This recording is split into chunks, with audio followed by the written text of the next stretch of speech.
Part 1. Discovery in the Dark 1100 Words.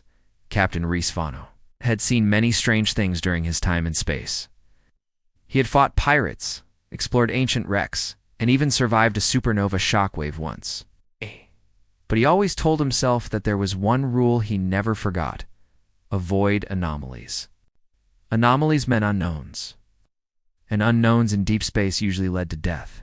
But today, he had broken that rule. The Warden's Light. His medium-sized exploration frigate had picked up something strange, a powerful energy signal coming from an uncharted moon in the Mazari Drift, a quiet, isolated part of the galaxy. The moon wasn't on any star maps. It was small, gray, and orbited a dead gas giant with no name. The ship's sensors picked up one life sign on that moon. It's only one. But something was off. The signal was far too large for a single being. It pulsed and moved like a massive ecosystem. But there was no forest, no animals, no water. Just one strange signal in the middle of a dead world. Rhys called a meeting with his crew. There were 12 people on board, including scientists, engineers, and a security team. Among them was Dr. Leora June, a smart and fearless xenobiologist. She was in charge of studying alien life. When the signal came up on the screen, Jine leaned forward and whispered, "That's not natural." Rhys frowned. "Then what is it?" "I don't know," she said, "but it's alive." At against his better judgment, Rhys ordered the shuttle to land. He, Jean, and 3 others suited up and went down to the surface. The crash site. The signal led them to a crash site. An alien ship one Rhys had never seen before was torn in half and half buried in the moon's dust. Strange symbols lined the broken metal. It looked old, maybe thousands of years old, but the inside was still powered. As they walked inside, the crew's suit sensors began to spike, radiation, pressure, and something strange, electrobiofeedback. It's a signal that usually only came from living cells. Then they found it. In the center of the ship's rear cargo bay was a sealed containment pod, covered in thick glass and layered metal. Inside was something that looked like black liquid, but it moved in slow, smooth waves, like it was breathing. The label on the pod was written in a language no one could read, but the symbols glowed red and pulsed like a warning. Jine immediately began scanning it. "It's alive," she said, her eyes wide with curiosity. "But not like anything I've ever seen. It's not a parasite. It's not a fungus. It's something new. Something old, too." Rhys didn't like any of it. "Seal it up." "We're bringing it aboard," Jine said, already attaching lifting drones to the pod. Rhys hesitated. "Are you sure this is safe?" "Can't leave this here," she said firmly. "It could be a lost species, weapon, a key to understanding alien biology before the Great Collapse. You don't walk away from something like this." Rhys gave a tired sigh. "Fine, but it stays in the rear isolation bay. Triple sealed. No contact, no risks."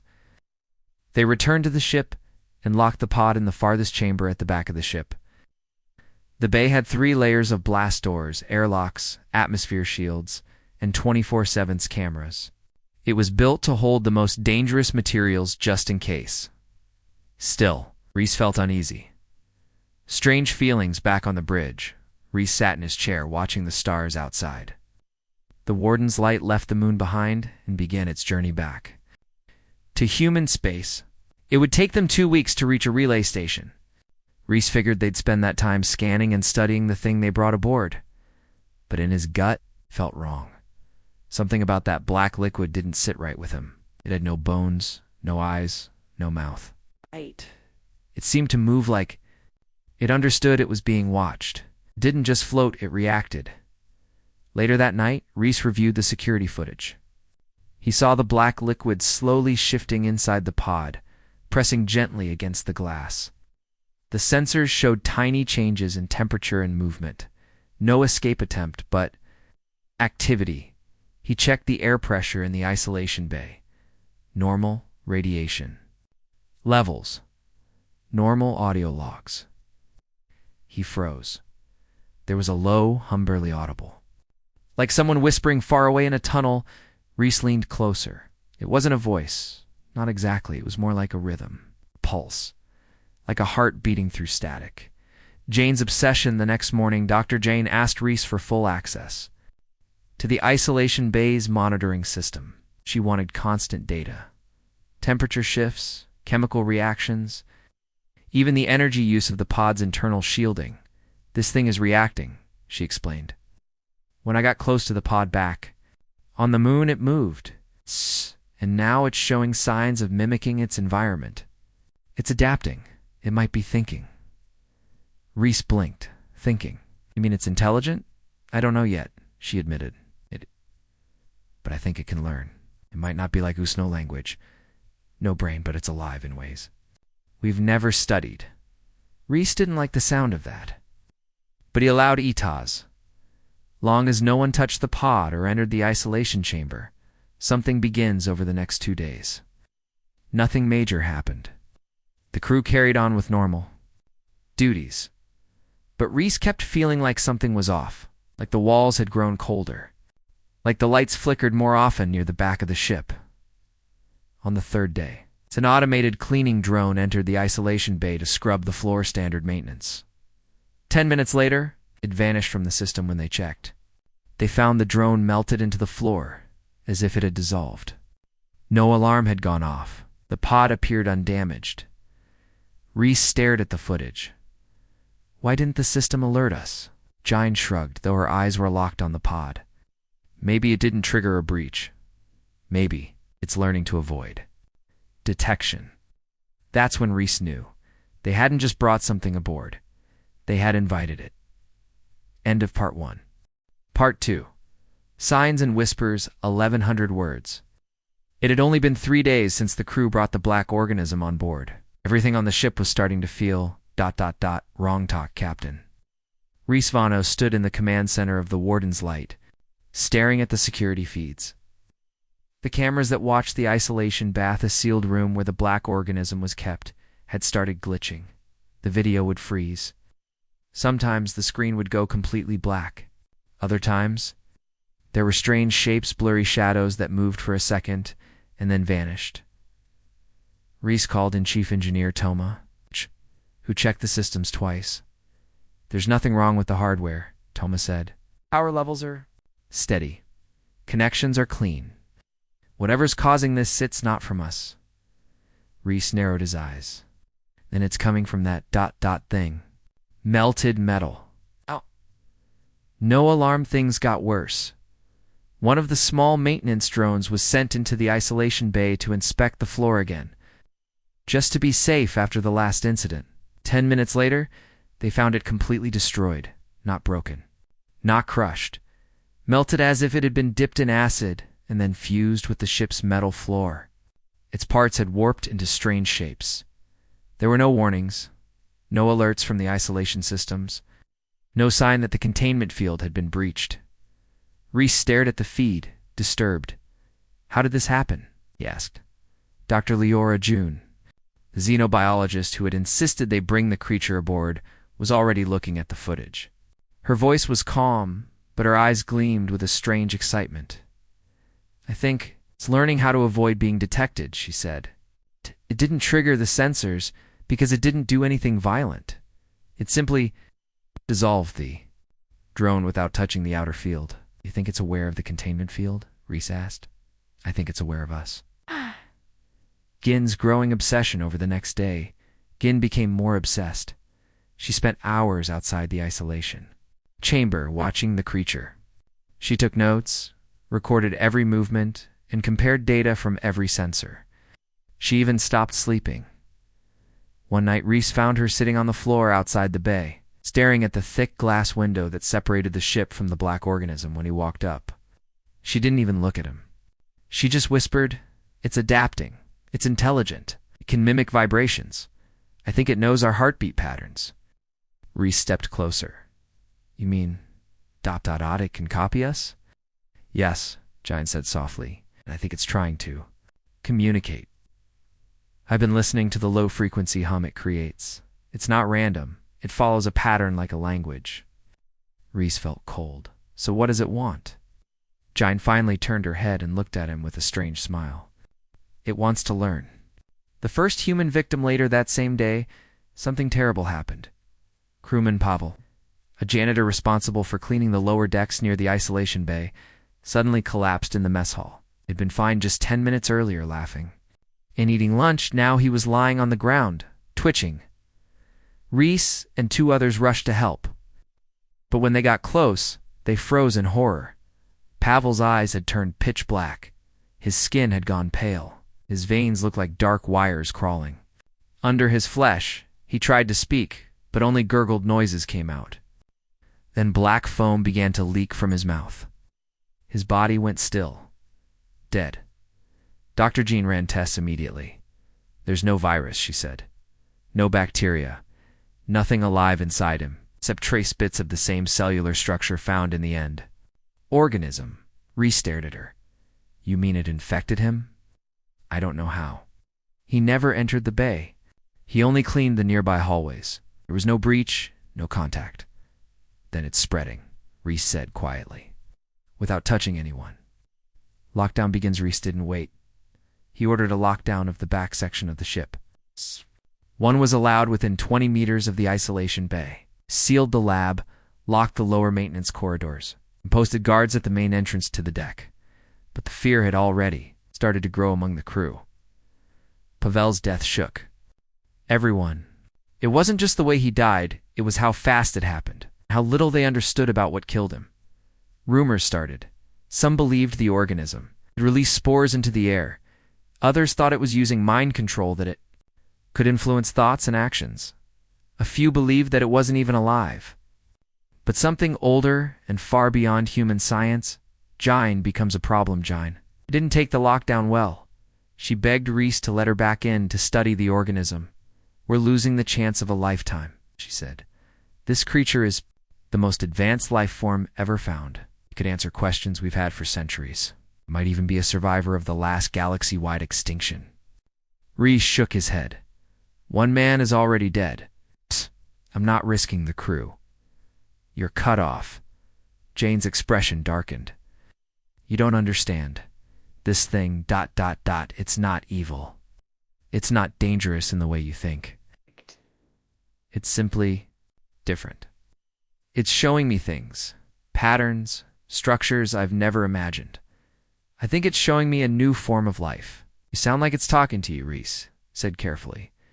Jine looked him straight in the eye. "It is." The whisper in the dark that night. Navigator Ellen reported something strange. She said she heard a voice in her dreams. No words, just a feeling, a presence. A message that told her to come to the back of the ship. She didn't go, but she woke, up with blood dripping from her nose, and her heart racing like she had run a marathon. Reese reviewed the ship's sleep monitors. Half the crew had experienced irregular sleep cycles, sudden spikes in brain activity, and vivid dreams. All within the past 2 days, all after the organism arrived. A silent message the next morning. Reese checked the isolation bay again. The cameras glitched for a moment and came back. Everything seemed calm until someone noticed something new. On the inside wall of the bay, something had appeared. A word burned into the metal, written in patterns of corrosion and scorched steel. Passenger It. Hadn't been there before? No one had gone inside. Reese stared at the word, his stomach turning. The organism hadn't just melted drones or infected crew. It had left a message. A message that meant one thing.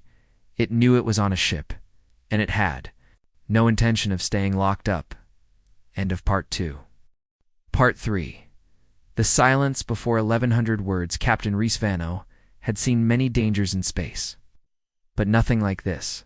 His ship, the Warden's Light, had been turned into a floating mystery. The black organism they recovered from the moon was still sealed in the isolation babe. It wasn't staying still. It was changing, adapting, thinking, and now it had left a word on the wall. Passenger somehow. It. Without leaving its pod, the organism had burned a word into the metal wall from the inside. No crew had entered the bay. The containment field hadn't been broken. That meant one thing. It was learning, and worse, it wanted them to know. The crew, begins to break by the end of the 5th day. Reese noticed something else terrifying. Several crew members weren't behaving normally anymore. They weren't sick. They weren't hurt. But they had stopped talking. They just sat in their quarters, staring at the walls, barely eating, barely moving. It started with 2 people, Lieutenant Hal and Technician Mira. Then another. Then 3 more. By morning, 5 crew members were unresponsive. They weren't unconscious. Their vitals were normal. But their minds seemed to be elsewhere. Lost, Reese and the others tried to wake them. They called their names, shook them, ran medical scans. Nothing worked. When they looked into the crew members' eyes, it felt like they were looking into empty space, like something else was in there, something not human. The last standing, Reese quickly gathered the crew members who were still mentally stable. There were only 4 of them now. Himself, Captain Reese, Chief Engineer. Toma Navigator Ellen, Security Officer Yarrick. Others were either silent and motionless, or showing strange behavior. Toma was angry. He wanted to vent the isolation bay into space. Ellen was terrified, shaking constantly, claiming she heard whispers in her dreams, and Yarrick had a theory. Thoughts that don't belong. Yarrick pulled Reese aside, whispering in a low voice. He looked pale and tired, his hands gripping his weapon tight. "I don't think this thing's using air or fluids to spread," he said. "It's using something else." "Like what?" Reese asked. "Thought?" Reese frowned. "Thought." Yarrick nodded. "It's psychic, not in a magical way, more like a network. A brain that doesn't need a body, touches minds. Slowly. Quietly. That's why people are going silent. It's whispering to them, showing them things. Maybe promising them something. Some are resisting, others not so much." Reese looked at the security footage again. The people who had gone quiet all had something in common. They had spent time near the back of the ship, near the isolation bay. Even without entering, they were exposed. The creature had reached them through thought.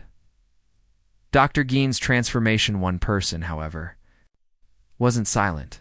Dr. Leora Gein was very much awakened, completely different. She sat cross-legged near the sealed isolation door, staring through the thick window into the pod. She hadn't moved in hours.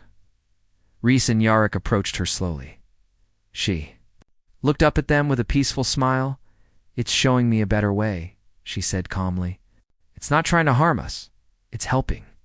"Helping," Yarrick said. "It killed Pavel, melted a drone. Now half the crew's gone mind-dead." Jine shook her head gently. "No, it didn't kill anyone. It transformed Pavel. He couldn't handle it, but the others, they're adapting, becoming part of something bigger." Reese leaned forward. "Have you been talking to it?" "I don't need to talk," Jian said. "It speaks in images, in rhythm. It thinks faster than we do. And it's inviting us to join." "Join what?" "A new form of life. A collective. No pain, no fear, no hunger, just understanding." "You should let it in, Captain." Reese turned to Yarrick and gave a silent nod. They sedated Dr. Gein and locked her in the medical bay. But Reese couldn't ignore the fear creeping into his heart. Gein had always been logical, scientific. Now she sounded like a servant, a follower of something. Ancient and alien. And she wasn't afraid of it anymore. She loved it. The breach later that night. Alarms blared across the ship. Containment failure. Reese bolted out of bed and ran to the command deck. Yarrick was already there, checking the systems. "The isolation bay's been opened," Yarrick shouted. "How?" "No idea," the system says. A valid crew code was used, IS Gein's code. They raced to the back of the ship. The doors to the isolation deck had been unlocked. The cameras were out again. When they reached the lab, they stopped. The pod was open, empty. The black liquid, the organism, was gone, but the room hadn't been destroyed. There was no melted floor, no slime trail. Everything was silent, except on the wall. Another word had been burned into the steel, just like before. It read, "Here." Reese stepped back, a chill running down his spine. "It's loose," he whispered, "and it wants us to know it. The hunt begins. The crew searched the entire back section of the ship. Nothing. No movement. No heat signatures. No signs of physical presence. But everywhere they went, the air felt heavier. Lights flickered. Screens glitched. Ellen vomited twice and said she couldn't hear her own thoughts anymore. Toma used motion scanners and even infrared tracking. Still nothing. It's hiding, Toma said. But not physically. It's hiding in our systems, our minds, our ship. One final thought, Reese returned to the bridge and stared at the command console. He remembered the message the organism had left. Passenger. It didn't see itself as a prisoner anymore. It saw itself as part of the ship. A passenger aboard the Warden's light. Maybe even more than that. Maybe it was becoming the pilot. Reese looked at the stars outside. The ship was still heading toward Earth space. If this thing wanted to get to a populated planet, then billions of lives were in danger. He turned to Yarrick. We need to stop this ship. Yarrick nodded. But Reese already knew.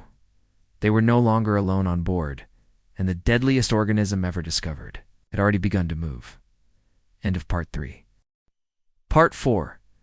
The passenger moves 1100 words. Captain Reese Vano stood on the dimly lit bridge of the Warden's light, staring at the empty space on the screen where the black organism's containment pod had once been. The alien creature was gone. Not dead. Just missing, but deep in his heart. Reese knew the truth. It wasn't missing. It was here, still on board. No escape. No warning. The isolation bay where the organism had been kept showed no signs of damage. There were no trails of black slime, no broken wires, no exploded panels. Everything was exactly where it had been, except the creature. The last word it had left behind was burned into the wall in perfect, corrosive writing. Here. Reese, Yarrick, Ellen, and Tama, the last 4 crew members still functioning, stared at it in silence. Yarrick broke the silence first. We need to get off this ship. Now. Reese shook his head. Escape pods only have 1 day of life support, and we're a week from the nearest relay station. We can't stay here, Ellen said, her hand shaking. I can feel it in my head now. I can't stop hearing it. Reese turned to Toma. Options. Toma checked his datapad. Only one. We shut everything down hard. Reset the ships. Systems. Cut off power to the back sections. It might disrupt whatever it's doing. But what if it's already inside the systems? Reese asked. Toma didn't answer. Into the engine room, they decided to try the reset anyway. Reese and Toma headed for the engine room, while Yarrick and Ellen remained on the bridge to watch for movement and monitor the cameras. The corridors were dark. With only backup lights flickering, Reese walked slowly, gun drawn, ready for anything. When they reached the engine room, Toma got to work fast. He began shutting down systems, cutting off power to each part of the ship, 1 section at a time. The lights flickered, then dimmed. The humming of the engines began to die down. That's when Reese saw it. On the far wall, just behind the reactor, the metal was moving, not shaking, changing. It rippled like water, reshaping itself. It formed symbols, circles, and then something. Like a face, no mouth. Just 2 deep pits where eyes should be.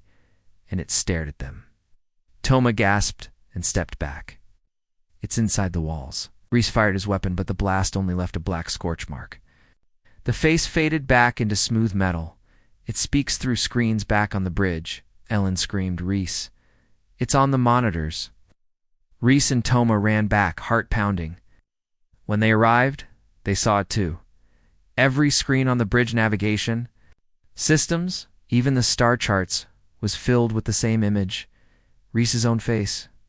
But the eyes were wrong. They were pitch black and inhuman. The mouth smiled in a way Reese never had. It wasn't a picture, it was live. The face on the screen tilted its head when Reese moved. It was watching him. Then, in a slow, glitchy voice, it spoke. Why? Do you fear your future? Everyone froze. The voice was made from chopped-up recordings of their own words. Like the organism had pieced together its own speech using bits of their conversations. Reese stepped forward. "What are you?" the voice responded. "We." Thought, hunger, memory, evolution. We are passenger no more. Reese asked. The screen flickered. Want. To share. To become. To know. Garrick raised his weapon and shot one of the screens. The image disappeared, but the other screen stayed unsmiling. Ellen braked suddenly. Ellen collapsed, screaming and clutching her head. "It's too loud. It's inside. Make it stop." Writhed on the floor, her eyes rolled back. Her veins turned dark. Yarik and Reese held her down while Toma tried to inject a sedative, but Ellen grabbed the syringe and threw it across the room. She looked at them on for a second. Her face was calm. "It's beautiful," she whispered. Then she rushed to the bridge door and slammed it shut behind her. "Ellen, open the door," Reese shouted. But she was already running down the hall. The last thing they saw on the security camera before it glitched out was Ellen standing in the darkness, arms open, walking toward the back of the ship, toward the organism. Nowhere. Left to hide now, only 3 remained. Reese, Rik, Toma. They knew time was running out. "It's playing with us," Arik said. "It doesn't want to kill us. It wants to use us," Reese agreed. "It's trying to learn how we think, how we move, how to spread. If it reaches Earth." Toma didn't finish the sentence. The meaning was clear. If it reached Earth, humanity was done. The final plan. Reese made the hardest decision of his life.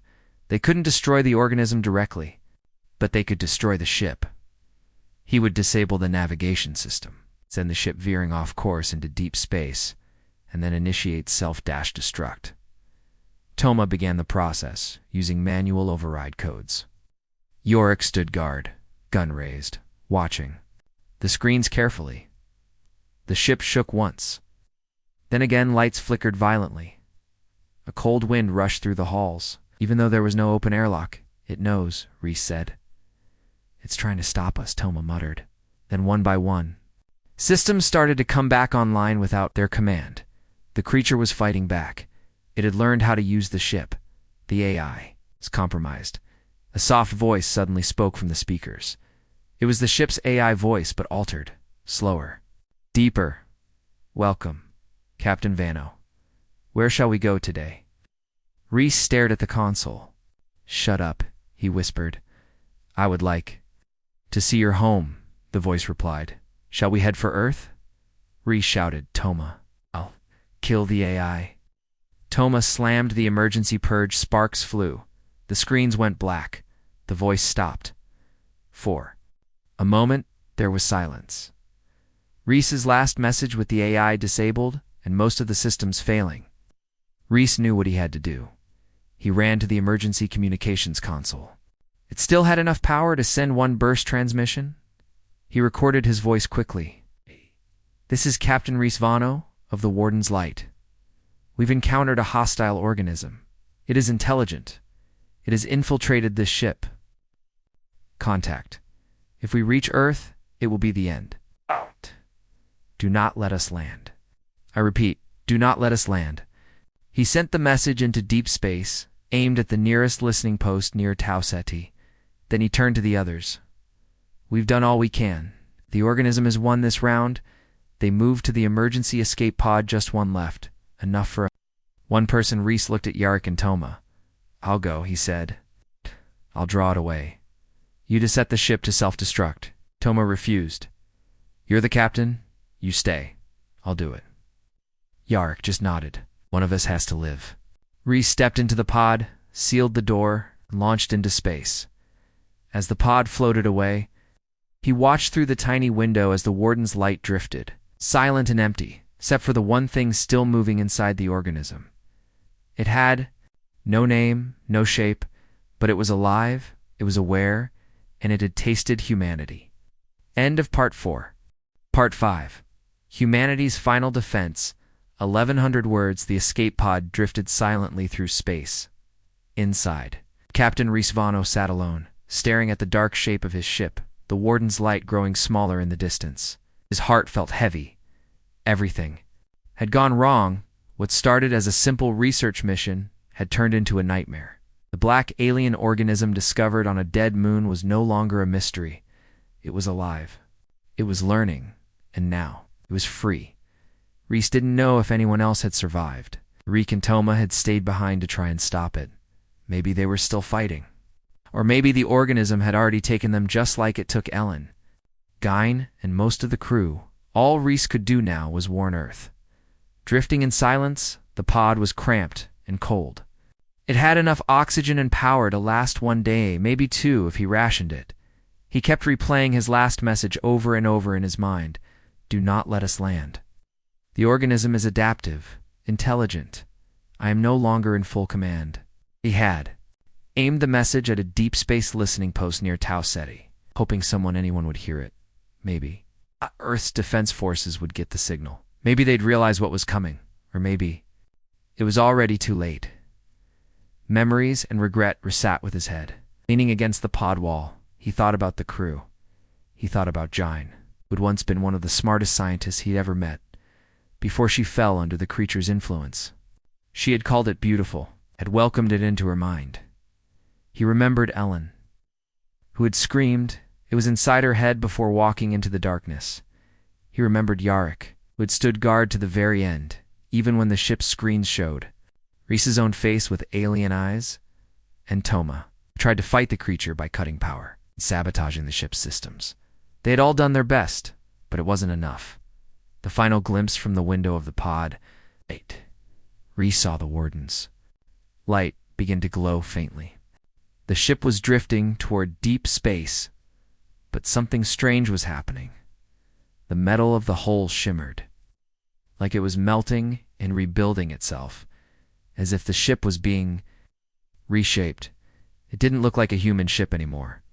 Parts of the structure were now smooth, like living skin, and cables pulsed like veins. Lights flickered in patterns that weren't part of any known system. It was becoming something else, part ship, part organism. The creature was no longer just a passenger now. It was the ship. A new threat. Rhys realized the horrible truth. The organism didn't need to reach Earth. In its original form, it could become anything. It could reshape the ship into a new body. It could learn to speak like humans, use technology, hack systems, trick defenses. If it ever reached a planet, it wouldn't crash down like a monster. It would land gently. It would smile. It would offer knowledge, and people would let it. And just like the crew did, just like Gyne, that made it more dangerous than any weapon in the galaxy. It wasn't just deadly, it was clever. Incoming signals. Suddenly, the pod's radio crackled. A weak voice came through. Unidentified escape pod. You are entering Federation space. Identify yourself. Rhys jumped forward and grabbed the mic. This is Captain Rhys Vano of the Warden's Light. My ship is compromised. Do not approach. Pete, do not approach the Warden's Light. There was a pause. Then the voice returned. We received your distress burst. A patrol ship is en route. Ida, 10 minutes. Are you injured? No, Rhys said. But you don't understand. That thing we picked up, it's not just dangerous. It's a kind of living intelligence. If it reaches Earth, it could end everything. The voice on the radio hesitated. What is your current location? Rhys gave his coordinates. Copy that, the voice replied. We've also detected your ship. It's, different. We'll take action. Don't try to board it, Rhys shouted. Don't even get close. You must destroy it now. Earth. The warning reached High Command. The United Earth Defense Fleet went on full alert. Every fleet within range was given Rhys's message. The black organism was marked as an extinction level. Threat, something that couldn't be captured or studied, only destroyed. Within hours, 6 battle cruisers were rerouted toward the Warden's Light's last known position. Their orders were, clear. If it moves, burn it. If it talks, ignore it. If it lands, it's already too late. The self-destruct fails, sighed the transformed ship. The organism watched. Toma had tried to destroy the ship, but the creature had disabled the self-destruct. It had learned how to stop it. It had used the ship's own systems, wires, and computers as its nervous system. Every sensor was now part of its body. Every screen was an eye. Every speaker a mouth.